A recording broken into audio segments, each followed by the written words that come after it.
Welcome to Simulator Adventures and welcome to Train Simulator 2022. Today we're having a look at the Eurotunnel. This is a DLC I've been waiting for a very long time. It's developed by Atlantic High Speed and it's actually part of the Ashford to Lille route add-on. Now you can get this from the link in the description for £18.99. They also sell the Class 373, which is the Eurostar, and you can drive that all the way from Ashford to Lille on like realistic scenarios, and that's £14.99, but the route itself is £18.99 and it comes with this Class 9000. So I really advise you to check it out because it seems to be really cool. Now today we're driving from here at the Folkestone Eurotunnel Shuttle terminal over to Calais, which is 58.48 kilometres away. And this whole route is 170 kilometres. So we're not actually going to be seeing that much of it today. Maybe in the future I'll try out the Eurostar routes, but for now I'm really looking forward to going and doing a Eurotunnel route. So this train does have quite a complicated startup procedure. I'm going to run us through that right now. Right, so you've got to press U to turn on the cab lighting, because of course we are going to be going through a tunnel for most of this journey. Then Z to activate the driver's controls. Whoa, that's loud. And then Shift and O at the same time to turn on the circuit breaker. There you go. Press and hold for 2 seconds O to arm the circuit breaker. There you go, that little blue light came on. Right, now move the reverser fully forward. Press and release E to set the driving mode selector to normal. Now that's this thing here. We've got to go to normal. In the middle, there you go, and I think the far right one is speed control. We won't be using that. And then we've got to release the brakes. We're already loaded up. Let's put the lights on, and off we go. Here we come, the Eurotunnel. So I mean, I must have mentioned this this DLC pack like over a year ago, maybe 2 years ago, when I first heard that it was coming out, and I'm really looking forward to going into the tunnel for the first time. But this is really cool. I mean, you have to, in a cynical way, like, there's not going to be much pretty scenery on this route. But it's just going to be really... What just happened there? It's going to be really cool to see the Eurotunnel modelled in this game. Now, I think there is some kind of weird glitch where when you pass some of these lights, these signals, the emergency brake sets on for like a split second. And I don't know why. It might be something I'm doing wrong. But, I mean, look how long this train is. It's ridiculous. So as we go through the tunnel, we're going to be talking a little bit about the route. We're going to be talking a little bit about the Eurotunnel. And it says here that the total length of the line in this is 177 kilometres, which is pretty cool. So... in 1994, the Channel Tunnel started service, so that's a long time ago now. And I used to go on it quite a few times to like France and Belgium and Germany on like family holidays. And the first time you go on it, I was quite young when I first went on it, it is like a spaceship in a way. It's quite freaky. Oh yes. This is cool. Oh, we're going in now. We're going in. Oh, wow. I mean, it is pretty dark, but that's cool. Right, we've got an 80 km/h speed limit.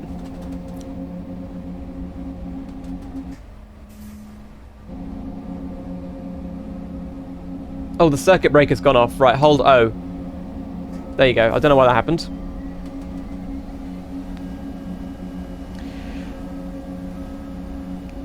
This feels really creepy. We're going through... Oh, it's like we're going into purgatory or something. Oh, yes. So, some information about the Channel Tunnel. It's 55.5 kilometre long, this route, and 38 kilometres of it are under the sea. Now, they use Class 373, 375, these shuttles, which are quite cool. The construction of the tunnel started in 1987 and was finished in 1993. Now overall there was a kind of a French team who dug starting from France and a British team that started digging from the British side, and they dug a total of 148 kilometres. It's actually a really expensive project, and I think I read somewhere that they're not going to pay it off for a very, very long time. And I don't know why the train does this. I think it's alright. We're fine. But yeah, they're basically, it was like massively subsidised by both governments, and it was such a huge, expensive project. And I think it's actually the third... What the heck? The third longest train tunnel in the world. So yeah, and I think at the time it was actually the longest. But yeah, here we go. We're going down into the tunnel. And as you can see, not much to see. But pretty cool. I mean, this train has blinds. Like, why would you need those down here? Maybe in the... Whoa, you can pull that one right down. And there's 2 seats here.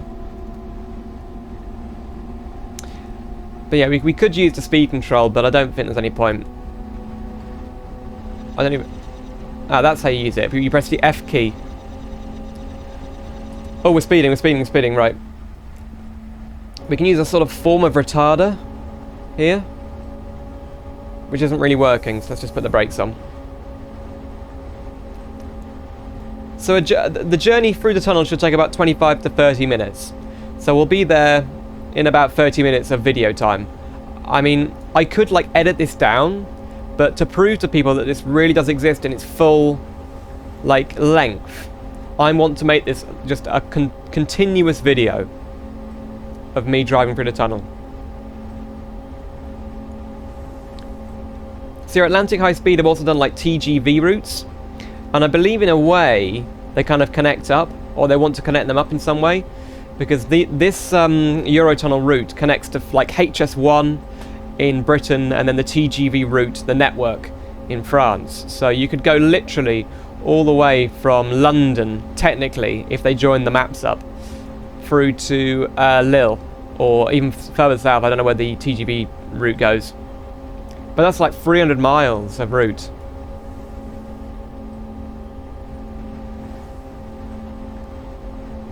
I mean, this is one of the most amazing train routes in the world, right? The Eurotunnel is just a feat of engineering. And for centuries, people had like theorized how they were going to cross the channel efficiently. And I think sometimes they thought, let's put a car tunnel through so people can just drive all the way through. But they said that if there was like a fire in the tunnel, don't know what that was. If there was a fire in the tunnel, a lot of people would have died because it's so difficult to like get people out of the tunnel if they're in cars.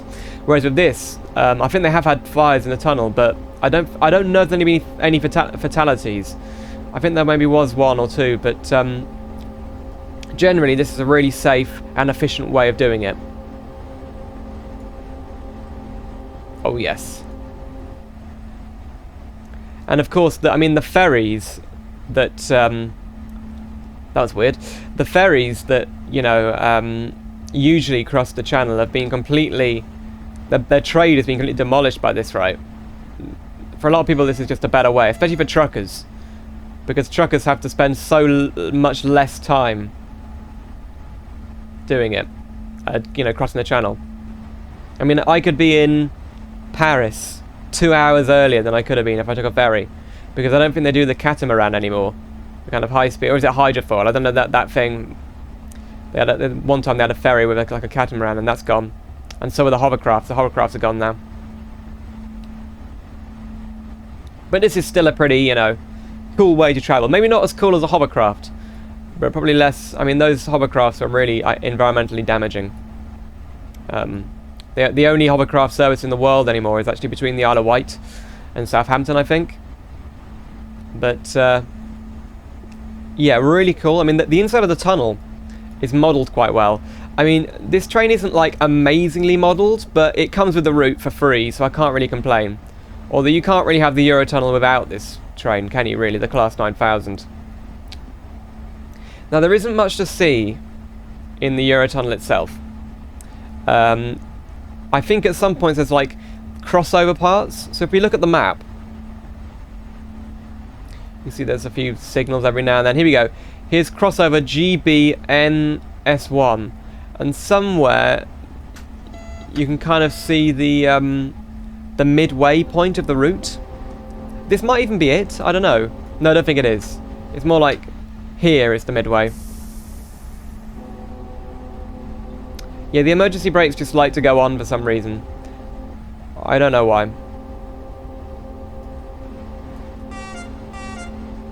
It's got a very weird horn.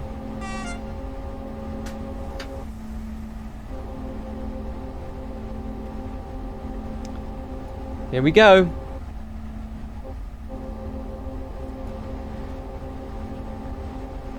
Oh, we can't really look around there. But that was cool. A crossover. I don't know when they'd ever use that. Maybe they'd use it if like there's a problem further down the line, so they could just swap over. I don't really know. But there's actually 3 tunnels. So there's this tunnel here, a tunnel there, and a service tunnel down the middle. So you actually can drive through the tunnel, but not really legally, or unless you're part of the Eurotunnel maintenance team, I suppose. So yeah, the emergency brake light sometimes just starts for no reason, but usually it doesn't slow you down that much. So we've got to arrive. See, we arrive at 12:30 and depart at 12:30 because of the time change, I guess? I don't really know. Europe's an hour ahead. That wouldn't work. Anyway.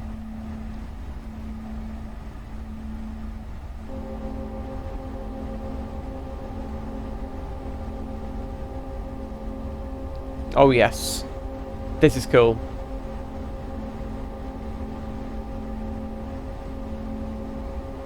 So yeah, we got, it's obviously powered by electricity, so we've got the pantograph up here, or the, what are they called, power lines. Can you like walk down the centre of here? There must be like service doors somewhere so you can get into the service tunnel. They have like those announcements on the train, right? Like they've had the same guy's voice for about 30 years, and he says stuff like you know, your attention please, and they get all these things, and then they do it in French because obviously that makes sense actually. But yeah, the announcements like for safety warnings go on a very long time, and pretty much nobody listens to them. You know, like the kind of standard thing on planes as well. People should really listen to it, but they just don't. But yeah, I think they are worried about the prospect of a fire down here, so they have to be really extra careful.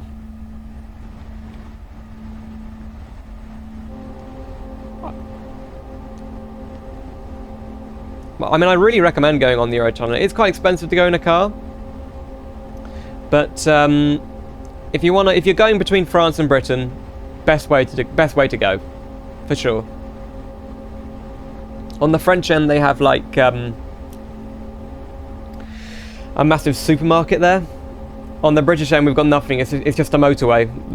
The only thing you can do when you get off the Eurotunnel at the British end is go to a motorway, whereas when you get off in France, you can go to like this Calais, I don't know what it's called, City Europe, I think it is, of like a massive supermarket.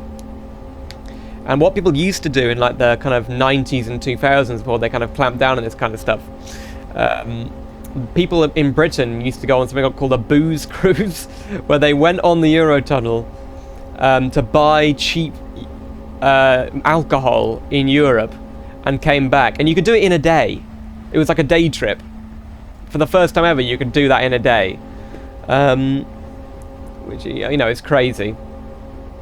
But yeah, of course, there are now obviously problems with that. Regulation to stop people doing that. But in a way, I think it's still possible. Although maybe France has higher taxation on its alcohol than it did in the 90s. Anyway, we're 30 kilometers away now. We have about 10 kilometers on the other side where we're actually outside. So we'll get to see some of the French countryside. But yeah, if you want to see more, I could technically do the route in the other direction. You wouldn't see much different. But I think what I am definitely going to do is the Eurostar from Ashford to Lille. Ashford's in Kent up here. And Lille is all the way down there, which is crazy. Okay, here we go, another crossover point. So we're past halfway now. Oh, okay, outside view doesn't really work. Hey! Here's all the lads. They're kind of just standing around doing nothing, but, you know. And you know what? This route kind of runs well. I mean, there's not much to render, right? But I'm getting 60 FPS in the tunnel, so that's fine. That's good. It's a bit annoying with the emergency brake, but whatever. So, in about 5 minutes, we'll be out of the tunnel. That's how quick it is. It's so cool. And this is all in real time, you know? If, like, I'm thinking of doing a challenge on my channel in the future where I drive from, like, sort of, I don't know, Scotland to Calais in a truck, in Euro Truck Simulator. But then for the Eurotunnel part, because you know how in Euro Truck you just skip time between, like, you don't get to simulate the journey through the tunnel. I could then jump into this game and drive through there. So I was basically doing everything in sort of real time. I know that Euro Truck isn't really one-to-one scale, but that'd be cool, right? You could actually do the whole journey in yourself. To be honest, I think there is actually a ferry and like ship simulator you can do from Dover to Calais as well, but I just prefer the Eurotunnel. I'd always take the Eurotunnel. Oh, that dome light is quite weird, isn't it? That was weird. Yeah, you really do need that light on, though. It's way too dark. Here we go. I think we're getting near now. Let's have a look. Service 1. Is that a red light? Oh, it's a red light in the other direction. Right, fine. I think the exit is somewhere here. Is that it? It looks quite like it. I mean, we are climbing now. We're at a 0.5% incline, which is actually quite substantial for a train. That might be it. No? I don't think it is. Yeah, there's some kind of issue with the rendering in this game. Because it's quite old now, you can't really see that far into the distance. And I actually think there is like a maximum tunnel length or something like that. There was a Eurotunnel route for the original Microsoft Train Simulator, but that was released, I mean, maybe even nearly like 20 years ago now. So, yeah. I mean, a Microsoft Train Simulator was my first, my first train simulator I played. And I loved it, but it, you know, this game, even though it is a descendant of it, feels so much better.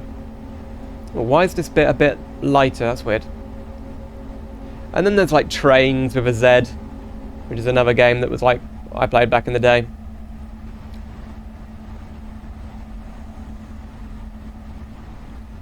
God, it's quite loud, isn't it? It's probably all like the echo in this tunnel. So yeah, if you press the outside view, you just go here. And you can kind of see the tunnel. Anyway. So at the moment, we're just about coming up under French soil. And then very soon, we'll emerge out into the Calais region.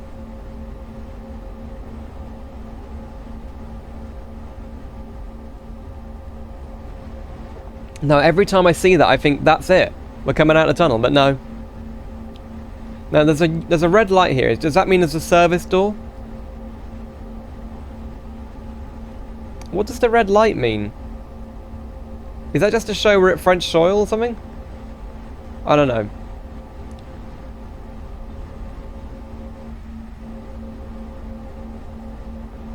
In a way, this could be like a horror game, couldn't it? It's a bit creepy driving through this tunnel for so long. Anyway, we're speeding. Oh wait, you know, we're further away than I thought we would be.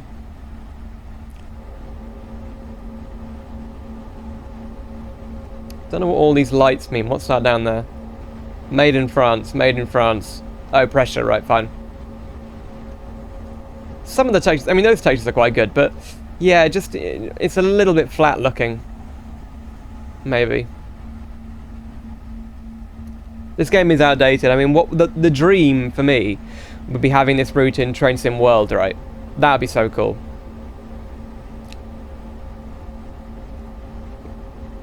"13 kilometers away." I'm not going to say that's it because I just don't know anymore. You'll actually see it when it comes up on here, so that can't be it. Because it will show the end of the tunnel.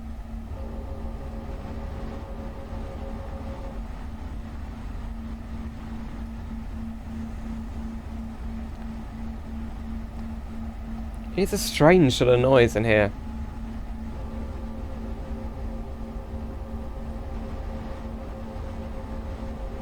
Okay. This train actually has a sander, which I suppose is useful. Not, I mean, I shouldn't do that in the tunnel, but it'll be useful when you get out into the world, I suppose.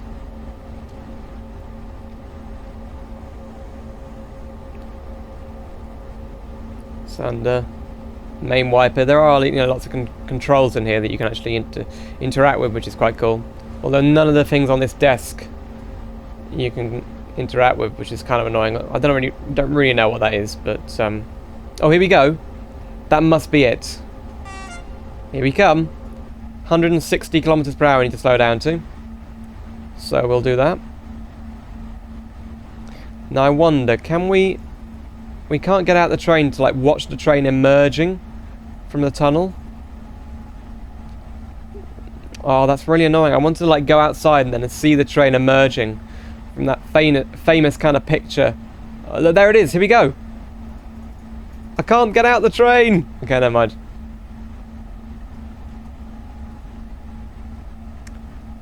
Try once more. Nah, leave it.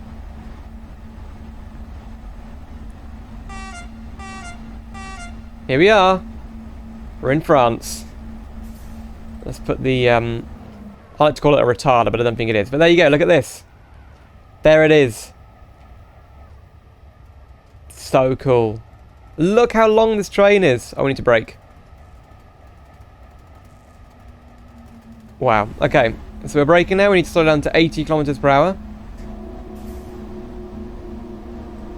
And as we come out into France, the FPS dives because of what it's got to render.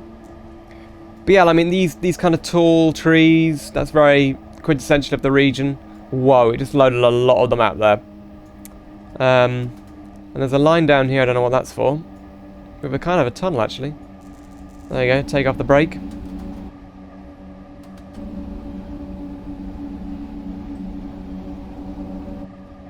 Now this is cool. I mean, to me, this really does look like France.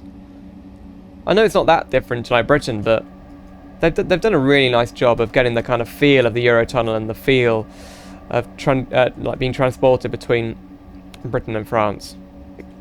Hang on. Isn't that where we're going? Oh yeah, that's where we're going, so we've got to now loop round to get into that. Which is cool. So here's some like service depots and sidings. As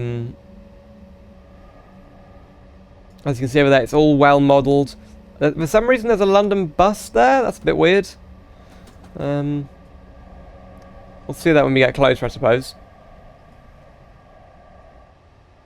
It's like a farm there. God, they must hate that. Their farm originally was like, probably came out all over here, and then the Eurotunnel gets built next to them. Anyway, here we come. Here we come. I didn't realise this is what happened. You had to like loop around. I thought that they, you know, because you do spend a lot more time like outside in the kind of open air when you go onto the French side, but rather than when you're coming from the British side. So that's what we're doing, I suppose. We're just looping around.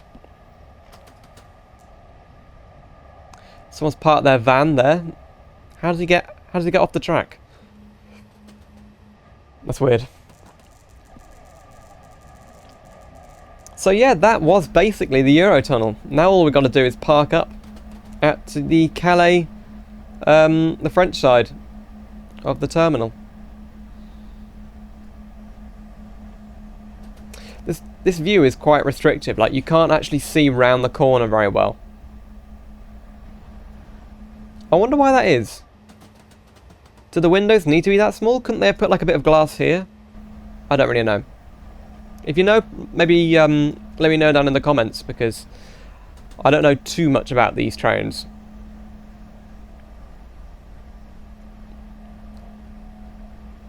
A long banked curve. We're actually kind of tilting over slightly. Leaning.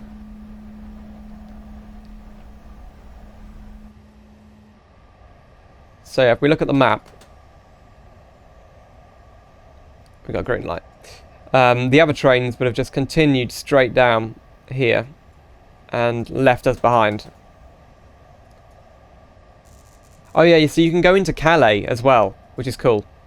You can actually visit Calais in the Eurostar. I didn't know that happened. Did the Eurostar really do that? I don't know. Anyway. But I will make more Ooh, we're going around a corner. That's quite sharp. I will make more videos on this route. Probably not with the Eurotunnel train, but if you want to see more Eurostar videos in the future, Eurotunnel, not the shuttle, please subscribe and let me know down in the comments what you want to see. I could do like the full route, which is like 2 hours nearly.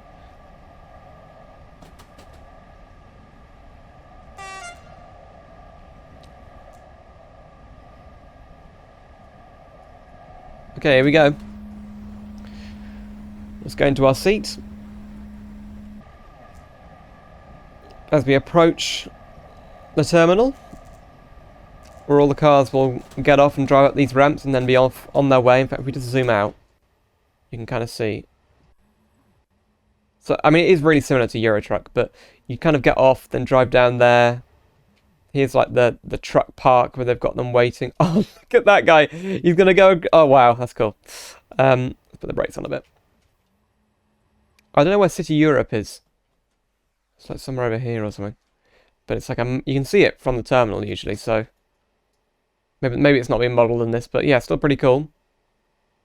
I'm hearing a train over here. Is that my imagination? Oops. I accidentally pressed the, that's annoying. Release. Circuit breaker armed.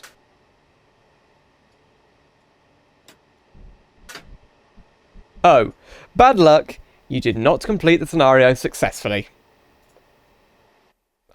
Whoops. Anyway, that was the Eurotunnel. All that would have happened there was that I've actually done this scenario once before. But all that would have happened there was that it would just say congratulations. But basically, we did complete it. So yeah, that was the Eurotunnel. Make sure to join my Discord server in December 2021. We will have lots of giveaways for the holiday season. And if you missed that, don't worry. There's lots of giveaways for Steam keys in the future, like one a month.